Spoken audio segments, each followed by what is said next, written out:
One of the most impactful lessons I ever learned from a mentor of mine was the lesson on self-talk. You see, I didn't realize that I had a little voice in the back of my head that would whisper in my ear and tell me to be mediocre. But when I realized I had it, I realized that everybody has it. It's the little voice that tells you, you don't need to do that. You don't need to work that hard. You're okay. You're tired. Just take a nap when you don't really need to. So I learned how to manage and control that voice when they taught me the different levels of self-talk. You see, the first level of self-talk is one of the worst. It's that level of self-talk where you affirm the negative about yourself. And I guarantee you that even if you don't think you do, you struggle with this level in some part of your life.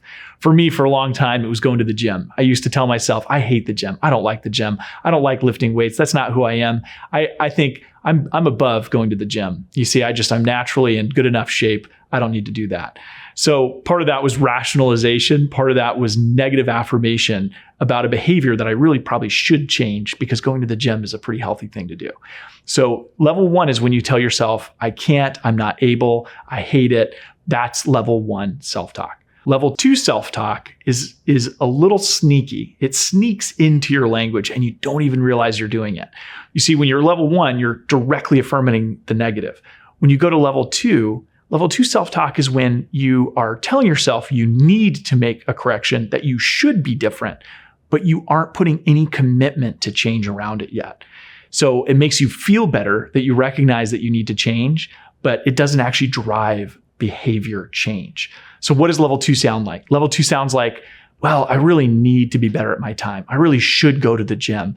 I know I need to be healthier and eat different. I'll try. Whenever you hear someone in your life tell you they're going to try to do something or that they need to do something, there's a very, very low percentage chance that thing happens. One way to test this, I call it as the airport test. If I was flying into your town and I thought I'd call you up to have you come pick me up from the airport, and I called you and I said, hey, can you come get me?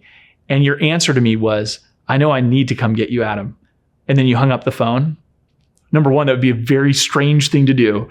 But number two, I wouldn't be sitting there waiting around for you. I'd be picking up an Uber to get where I needed to go.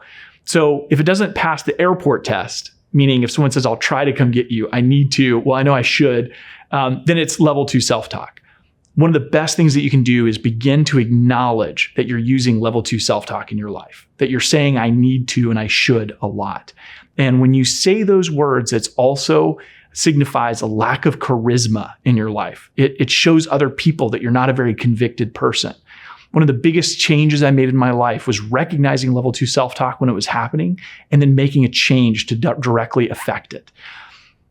The next stage or level of self-talk is level three.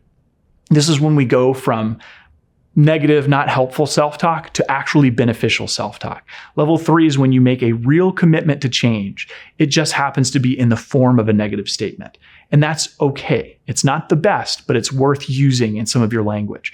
So an example of level three is if you were addicted to nicotine and smoking cigarettes and you wanted to quit, you'd say, I never smoke.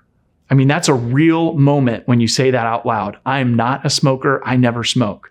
I never eat sugar. I just don't eat sugar. I don't believe in it. That's a commitment to change.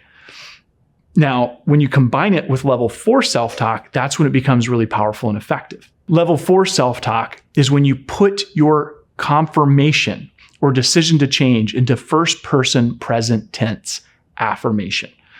This sounds like I am and the statement I do.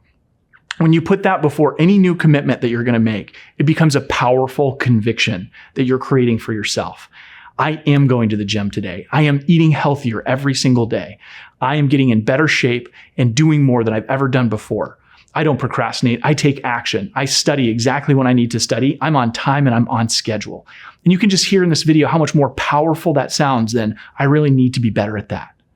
So in your life, one of the most profound changes you can make to rewire your brain and become someone who's both more confident, more convicted, and actually does the things they say they're going to do is to use committal language in your self-talk.